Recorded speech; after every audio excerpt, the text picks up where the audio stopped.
Hey, what is up guys, Seth here, and today I'm bringing you something amazing. That's right, it's teacups full of justice. Sweet! So this is the new archetype from the OCG, and it is a beauty.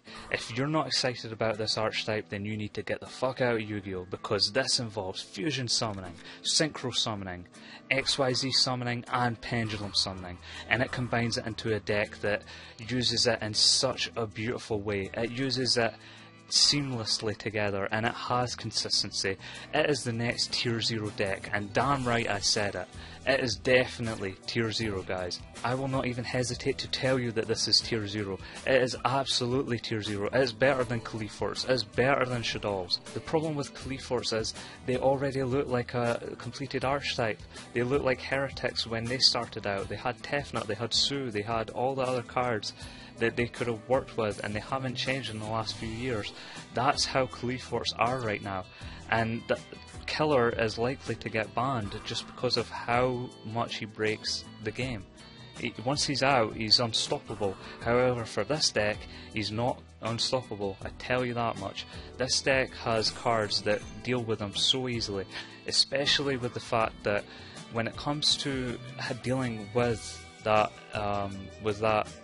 Qlifort killer, you have cards available to you that don't involve special summoning, but even if you do special summon and you lose the 500 attack, you could gain 800 attack from a pendulum card called DDDD Infernal Armageddon the Great Deslord. His effect is, when he's in a pendulum zone, you can target a DD monster you control and it gains 800 attack until the end of the turn. So good. It's so good, guys.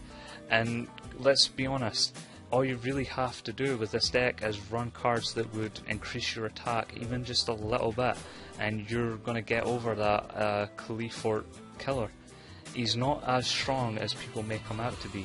He just needs things that increase their own attack rather than be offensive against him. Now let's discuss the deck quickly. The best part about this deck is the Covenant cards. The Covenant cards are continuous spell cards that kinda remind you of a once per turn tanky, where people will say it is broken. However, if they are left on the field for your own standby phases, you will take 1000 damage. You can't change that. Now, of course, there is another new card called DDDD Leonidas, the Rebellious Lord. Now, his effect is, as a monster effect, when you take damage from a card effect, you can special summon this card from your hand, and if you do, gain life points equal to the damage you took. Any effect damage you take becomes 0. He is likely to get limited just for the health of the game, because, like I said, this deck is tier 0, and if he just keeps popping himself out just because Covenant cards are making you take damage, he's got 2600 attack, guys. Defense of 1200, his level 7. He's a fairly good card. His pendulum effect is, when you take damage from a card effect, you can destroy this card, and if you do, any effect damage that would inflict damage increases life points by the same amount instead for the rest of the turn. Now that doesn't save you from the first time that you took damage, but for the rest of the turn you're going to increase your life points for any time you would take effect damage. So if you have 3 Covenant cards on the field, you're going to gain 2000 life points for the 1000 life points of damage that you already took. Now if you consider the fact that this card in itself is a life stream dragon, it stops you from taking effect damage, period. Burn decks won't do anything to this deck. It has so much utility, this deck. I love it. And there is another card. Oh, it just doesn't stop. It doesn't stop with this deck. It has its own 1-turn kill card, and it can even possibly be a first turn kill card. It's called DDDD Kaiser the Conqueror. Now, he has 2800 attack, 2100 defense. He doesn't seem all that broken, but it's his effect. When this card is pendulum summoned, negate the effects of all face-up cards your opponent controls until the end of this turn. I don't know if that's currently controls, because I don't know if it's translated correctly, but if it means that negate all face-up effects of your opponent controls for that rest of that turn, that means any card he activates will get negated. So if he activates to the response to the pendulum summon, he's going to have to be it's going to have to be Breakthrough Skill, it's going to have to be Trap Tricks Trap Hole, it's going to have to be cards like that, otherwise it's getting negated. Now, the other effect he has, and this is where he becomes the one turn kill, first turn kill thing. Once per turn during your main phase 1, if this card is pendulum summoned this turn, you can target 1 or 2 cards in your spell trap card zone and destroy them.